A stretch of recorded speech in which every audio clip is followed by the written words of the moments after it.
અંદર ગયા તો સંતનું કામ શું હોય? સમાજ સુધારવાનું કામ. ભક્તિ માગે ચડે, પોતાનું કલ્યાણ કરે, એ એમનો જીવનનો હેતુ એમનો એક જ હોય એવો. તો એ ગામની અંદર ઘણા બધા એમના સંતો જોયા એટલે ઘણા બધા એમનું પ્રવચન સાંભળવા બધે ભેગા થઈ ગયા. તો એમના પ્રવચનની અંદર એક વાત એવી આવી કે ક્રોધ વસ્તુ બહુ જ ખરાબ છે.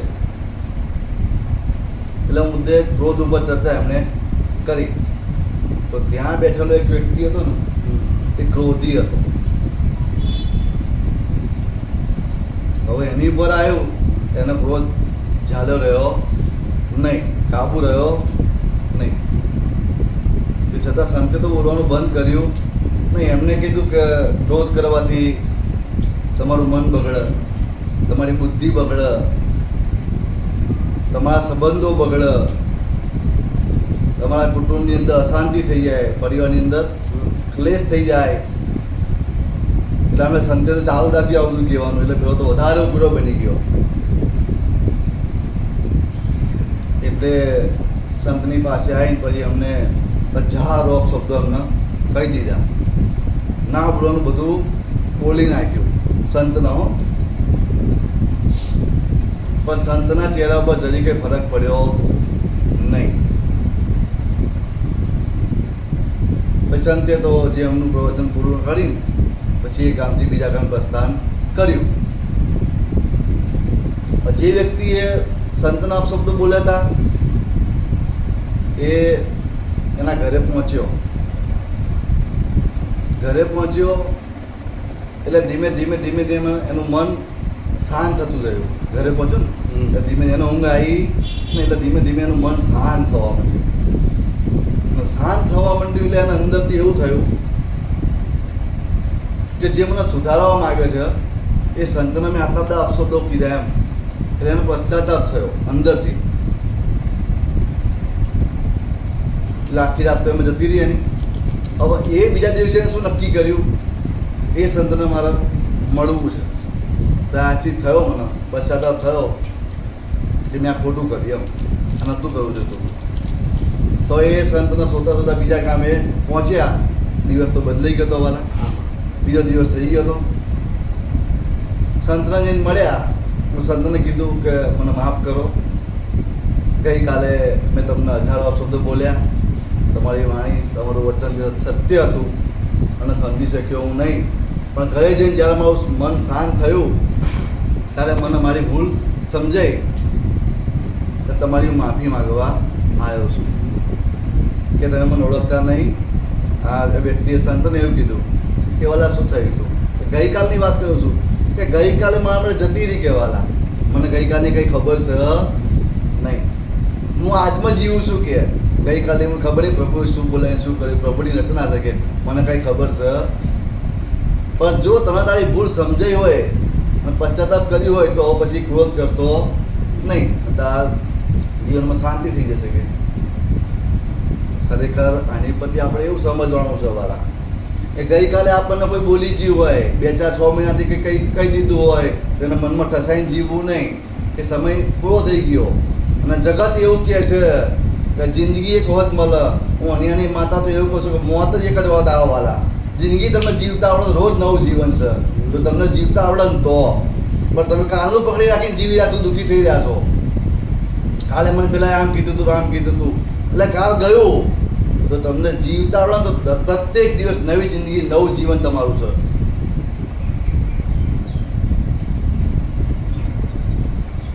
જ્યાં સુધી મન તમારું અશાંત હશે ને ત્યાં સુધી તમે બીજાના દોષ જ જોશો. જ્યાં સુધી તમારા મનની સ્થિતિ અશાંત હશે ને ત્યાં સુધી, જેવું તમારું મન શાંત થવા માંડ્યું ને એટલે તમે તમારા ખુદના દોષ જોવા લાગશો.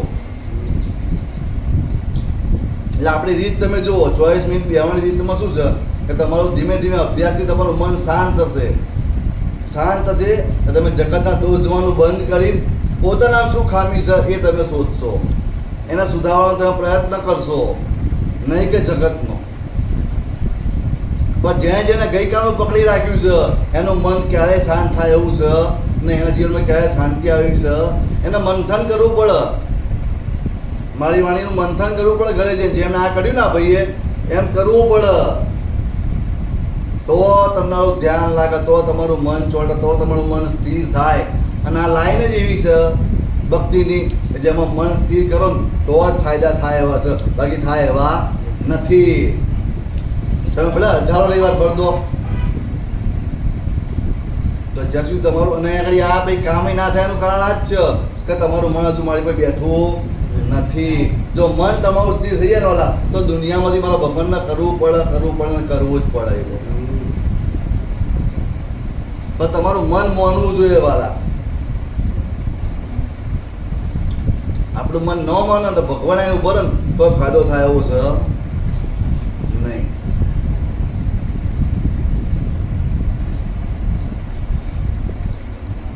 કારણ કે ગઈકાલ એ જતી રહી, આવતીકાલની તમને ખબર નથી. તો વર્તમાન સમય તમે સુધારી લો તો તમારું ભવિષ્ય સુધરેલું જ છે વાલા. પણ વર્તમાન આપણે ગુમાવી રહ્યા છો અને ભવિષ્યની ચિંતા કરી રહ્યા છો તો ક્યારેય ભવિષ્ય તમારું સુધરવાનું નથી, ક્યારેય નહીં.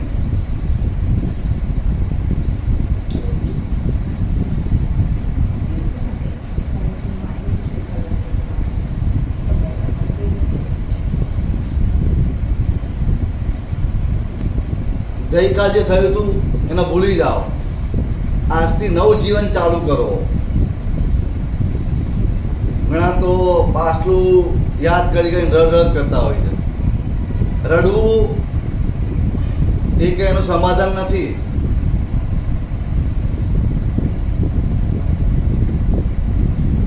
એમાંથી નવી પ્રેરણા લઈને નવું વિચારી નવું જ્ઞાન પ્રગટ કરીને આગળ વધવું એનું નામ જીવન છે.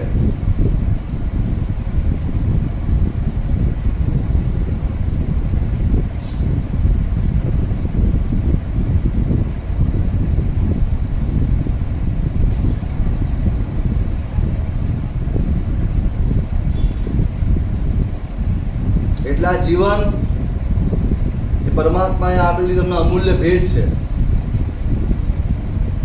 તમે એને ગુમાવશો નહીં. એ રીતે સામાન્ય બાબતોમાં દુઃખી તો ના થશો, હું તો ના જ પાડું છું. નાની નાની બાબતોમાં દુઃખી થઈને તમારો સમય બગાડવાની જરૂર નથી.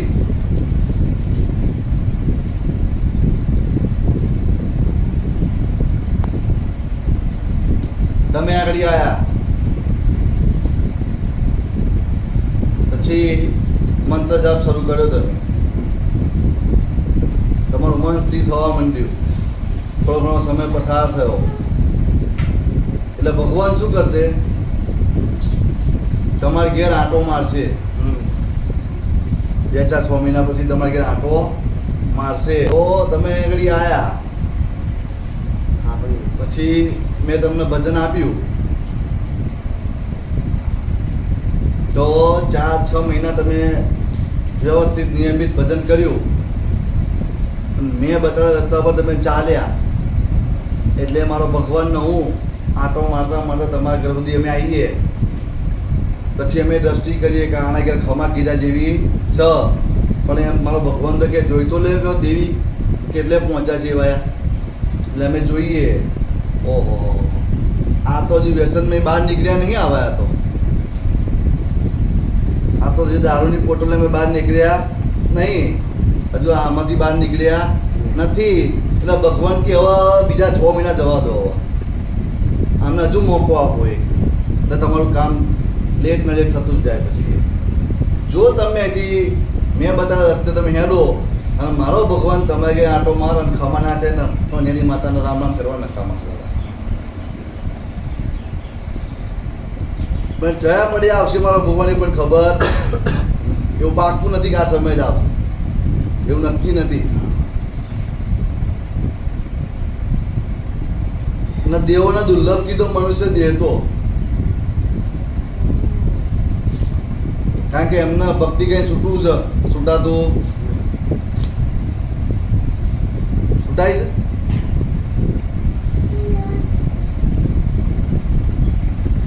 તમારે જેવું જગત ઉપર પ્રેમ વરસાવો છે પણ શરીર આપો ભગવાન તો બી રાવો ને તમને આપીશું તો તમે ગુમાઈ જશો. કાં તો ગઈકાલની ચિંતા, કાં તો ભવિષ્યની ચિંતા, બે તમને થઈ રહી છે અત્યારે. 90-95% તકલીફ સવા લાગ્યા. 90-95% લોકો ગઈકાલમાં જીવી રહ્યા, કાં તો આવતીકાલની ભવિષ્યની ચિંતામાં ઘુમાઈ રહ્યા છે વર્તમાન. શું થવાનું છે કોઈને ખબર નહીં. ખબર છે?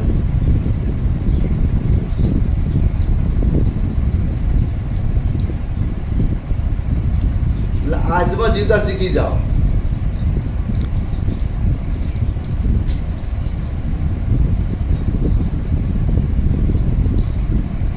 ગઈકાલે ભજન ના થયું તો કઈ નહીં, આજે પ્રયત્ન કરો, કાલનું પણ આજ કરી લઈએ આપણે.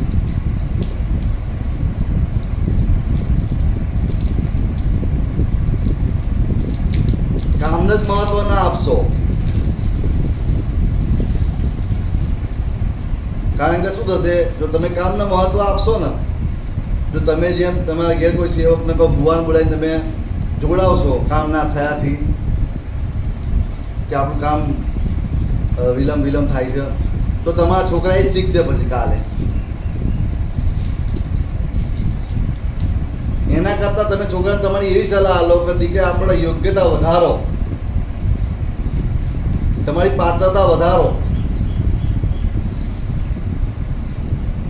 જેમ તમે નાના બાળક હતા તો તમે મેળામાં જાઓ તો તમારા મા બાપ કદાચ 5-10 રૂપિયા આવે, એનાથી બધા આપતા હતા?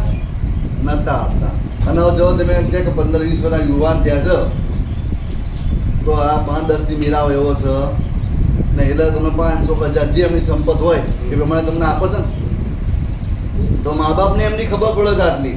અને હમણાં એ જ છોકરો જો દારૂ પીનારો તો જુગાર હોય તો એ જુગારી હોય તો એને એટલા પૈસા આપે ખરા એમ ના? મા બાપ ખબર છે કે હમણાં તર આપીશું તો આનો ઉપયોગ ખોટો કરશે લક્ષ્મીનો. એ એટલે અમે દેવ એવું જોતા હોય ને કે જ્યાં વરસવું ને જ્યાં અટકવું એ એટલે અમને બધી ફોન તો પડતી હોય વાલા, ના પડતી હોય. જો તમે સુખી સંસાર ઈચ્છતા હોય, તમારું કલ્યાણ ઈચ્છતા હોય તો આજમાં જીવન ચાલુ કરી દો અને આજને સુધારો બસ. કારણ કે મને તો યાર તમને કહું, આ એમ કે ભાગ્યમાં લખ્યું હોય કિસ્મતમાં, મને તો ટપ્પો જ નહીં પડતો. એમ આ ભાગ્યમ કિસ્મત એટલે શું, મને ટપ્પો જ નહીં પડતો ખરેખર. ના કહું તો તમને ખબર તમારા ભાગ્યમ શું લખેલું? સાચી ખબર તમારા કિસ્મતનું શું ખબર તમને? તો કે તમે ભરોસો કરી લો, મને એ ખબર નહીં પડતી. ક્યાં ખબર તમારા ભાગ્યમાં શું છે પણ ક્યારે આવશે એમ.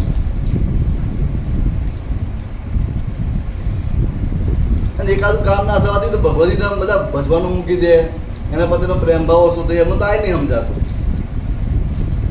તો જો તમારા ભાગમાં 1 વીઘો કે અડધો વીઘો આવતો હોય તો તમે એના માટે આખી જિંદગી શું કે ધક્કામુક્કી થાય તો ગમે થાય, પણ એ વીઘો તો લેવાનો. આપણે છોડીએ એ વીઘા માટે આપણે પ્રયત્ન રાત દાડો કરીએ તો આ તો આખું તમારું કલ્યાણ કરવાવાળી છે, તમારા ભવ સાગર પાર કરવાવાળી છે. તો એને કઈ રીતે છોડી દે, અમને તે જ નહીં ખબર પડતી.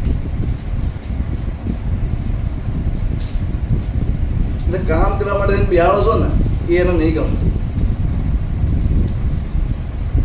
કે અમારો વિશ્વાસ તૂટી ગયો. એનો વિશ્વાસ કહેવાય? તમે જે વાયેલું હતું એ તમારા પર લણવાનું આવ્યું, એને આની પરનો વિશ્વાસ તમે થોડો વખત ભજન કર્યું કે વિશ્વાસ તૂટી ગયો. એટલે બધું ચાલી તો જો હજુ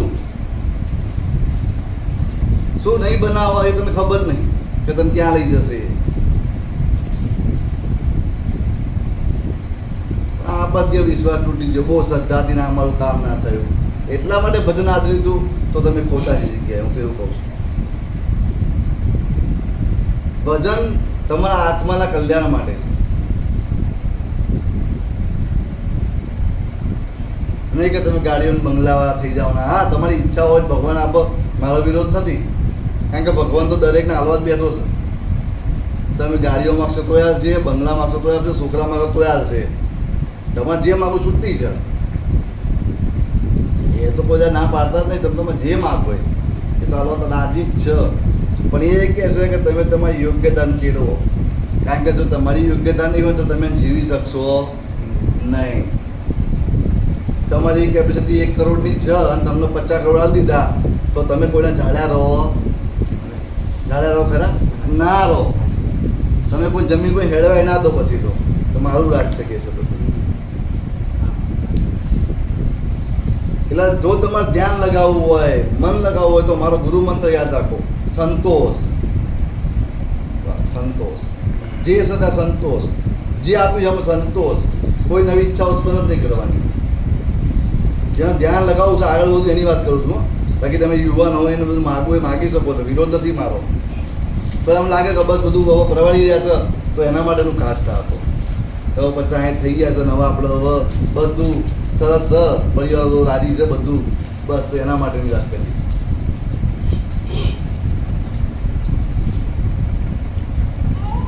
બસ સવાલ હવે આટલું જ મારે કેવું તો વાનું વિનામાં મારે બી ઘણા એવું કહેતા હોય ભુવાઓ કે રામ નામ લખો ચોપડે લખો ને ના મેરા આવે.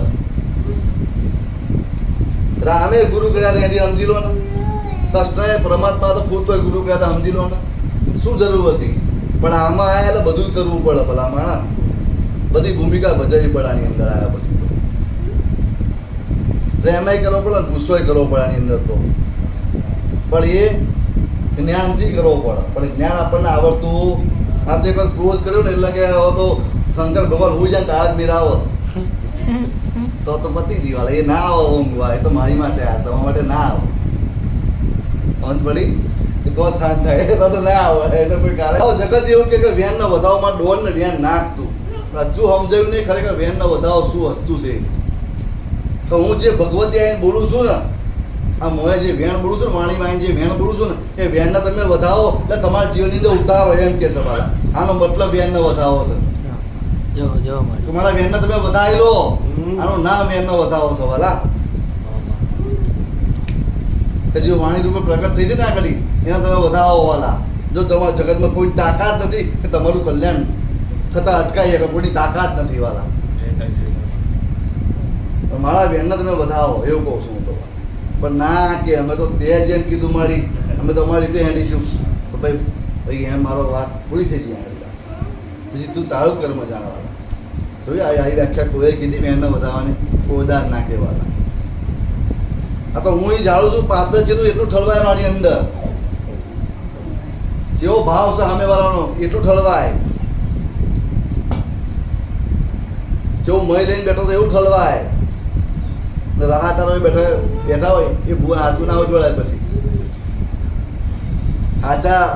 હાથું વેણ હોય ત્યાં ના લઈ જાય ભગવતી. અને એ ખાલી તમારે ઠીકડા જ મારે તાત્કાલિક હાવ થઈ જાય ને 2-4-6 મહિના માટે જ હોય. ભાઈ હતું ને એનું એ તમને લાગે હવા મહિના થઈ ગયું પણ ના, એ તમે ભૂલો સવાલ હતા. એ થીગડું હતું. બાકી જિંદગી કલ્યાણ કરવું હોય ને તો એક જ મારા મેં બતાવી લીધી પડે યાર જો વાલા. બાકી જિંદગી જો ના મજા કરાવી દઉં ને પણ એની માતાના રામ કરવા નકામો છે. પણ મન તમારું ઠરવું જોઈએ હો વાલા. એની વાત તો એ છે. એની વગર મેં ના આવો